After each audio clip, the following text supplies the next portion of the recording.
आज भले ही गुलाबी नगरी की प्यास बीसलपुर बांध बुझा रहा है, लेकिन एक दौर था जब जयपुर का जीवन 16 कोठियों से चलता था, जिसका मतलब है 16 कुएं, जिनका पानी जयपुर की प्यास बुझाता था।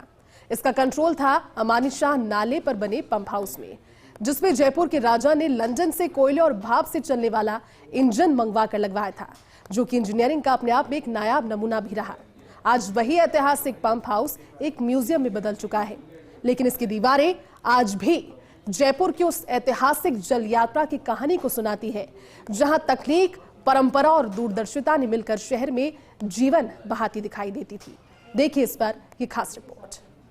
राजधानी जयपुर को आज 100 किलोमीटर दूर से पानी लाकर उपलब्ध कराया जाता है। जनता की प्यास बुझाई जाती है और अभी भी कई क्षेत्र ऐसे हैं जहां पर पानी की सप्लाई नहीं है। लेकिन पुराने जयपुर की बात करें तो वहां पेयजल उपलब्ध कराने की क्या स्थिति थी, क्या सुविधाएं थी।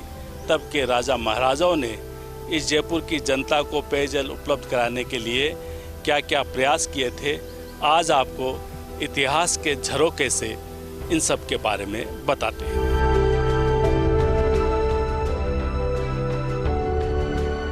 विश्व की विरासत को गुलाबी रंग में संजोए जयपुर देश के सुनियोजित शहरों में एक है, जिसे बंगाली वास्तुकार विद्याधर भट्टाचार्य ने 9 ग्रहों के सिद्धांत और वास्तुशास्त्र के अनुसार 9 चौकड़ियों में डिजाइन किया था, जिसकी असली नींव सिर्फ पत्थरों और महलों पर नहीं बल्कि पानी की समझ और दूरदर्शिता पर टिकी थी। शहर को इस तरह डिजाइन कराया कि प्राकृतिक ढलानों और नालों के जरिए पानी का संरक्षण हो सके, शहर में पानी की धार निर्बाध बनी रहे। पानी के लिए रियासत काल में प्लानिंग। जयपुर को बसाने से पहले राजा मान सिंह ने मानसागर झील बनाई।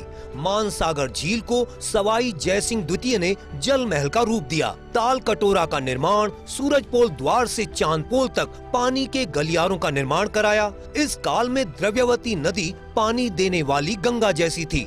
इससे पानी की आपूर्ति नहर के माध्यम से शहर में की जाती थी।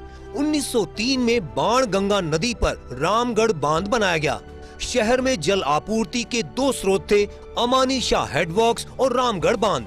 अमानी शाह हेडवर्क्स से ही शहर में पानी की अधिकांश सप्लाई होती थी।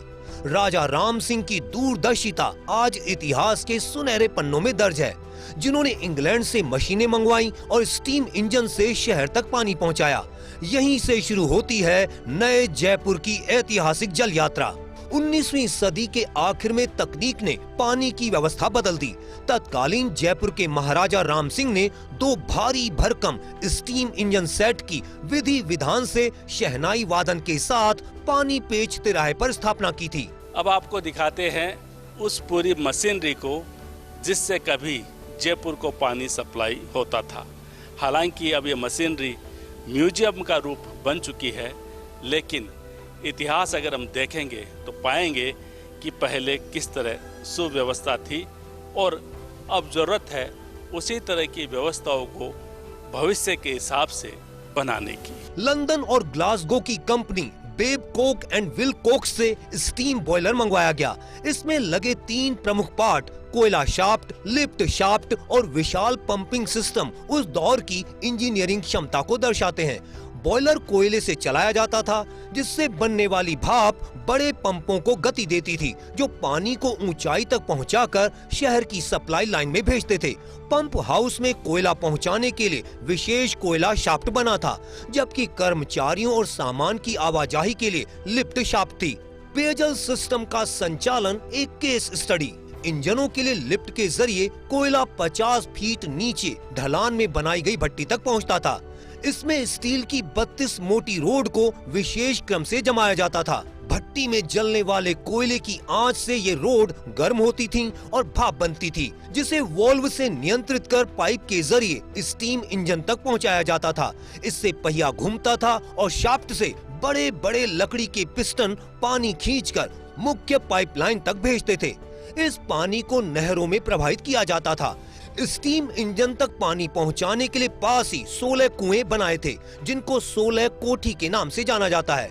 ये सिस्टम इतना शक्तिशाली था कि स्टीम इंजन मात्र 3 घंटे में ही कुओं का पानी, मिट्टी और पत्थर तक खींच सकते थे।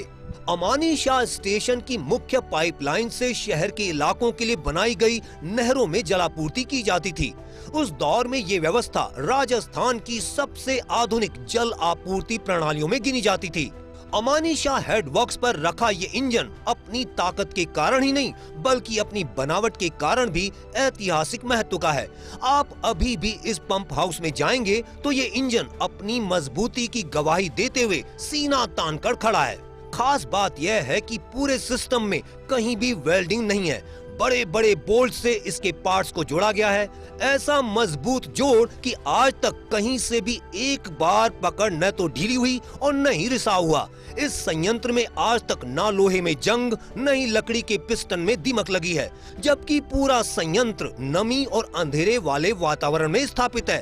खैर, समय बदल गया, तकनीकी बदल गई, लेकिन कभी जयपुर की प्यास बुझाने वाला यह पंप हाउस अब हेरिटेज वाटर वर्क्स म्यूजियम के रूप में संरक्षित है, जो जयपुर की ऐतिहासिक जल यात्रा और तत्कालीन इंजीनियरिंग कौशल की कहानी सुनाता है। हेरिटेज पंप हाउस है, अमानी शाह पंप हाउस। कोई समय था जब अंग्रेजों के समय में इस मशीनरी से पूरे शहर को पानी पिलाया जाता था। आज ये बिल्कुल म्यूजियम की तरह रख दिया गया है और लोगों को इस इंजीनियरिंग के बारे में बताया कि कैसे संसाधनों के अभाव, सीमित संसाधनों के बावजूद पूरी जनता को, पूरे जयपुर को ये पानी पिलाया जाता। और इस धरोहर को संरक्षित करके आज की नई पीढ़ी को, आने वाली पीढ़ी को बताया जाना चाहिए कि कैसे जयपुर केवल एक पंप हाउस से पानी पीता था। जेडी ने इसको बर्ड पार्क के रूप में विकसित किया है और पुराना पंप हाउस अब हेरिटेज वाटर वर्क्स म्यूजियम बन चुका है।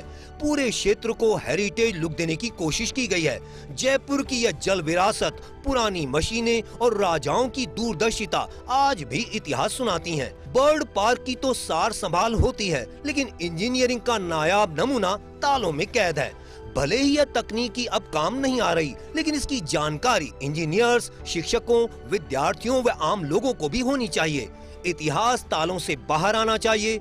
आज जब दुनिया जल संकट से जूझ रही है, तब जयपुर का यह इतिहास हमें सिखाता है कि सभ्यता वही टिकती है जहां पानी की कीमत समझी जाती है। तो आज हमने दिखाया आपको दशकों पुराना जयपुर का इतिहास, जब जयपुर चार दीवारी तक सीमित था और बाहरी क्षेत्रों में ज़्यादा बसावट नहीं थी, तब पेयजल की उपलब्धता किस तरह से होती थी। आप खुद सोचिए कि तब किस तरह की प्लानिंग की गई थी।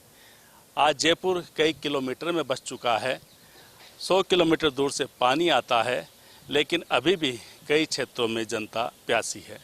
ऐसे में एक बार फिर से उसी तरह के मिशन की ज़रूरत है, उसी तरह के प्लानिंग की ज़रूरत है जब कई दशकों पहले राजा महाराजाओं ने जयपुर के लिए प्लानिंग की थी और यहाँ पर किसी को भी प्यासा नहीं रहने दिया गया था। तो जयपुर का इतिहास अपने आप में सुनहरा है और इसी जयपुर को विश्व पटल पर लाने के लिए इसी तरह की प्लानिंग की ज़रूरत है और जो इतिहास यहाँ बंद कमरों में रखा गया है उसको आज के युवाओं को दिखाने की भी ज़रूरत है। कैमरामैन साहिल के साथ Naresh Sharma, first India news, Jaipur.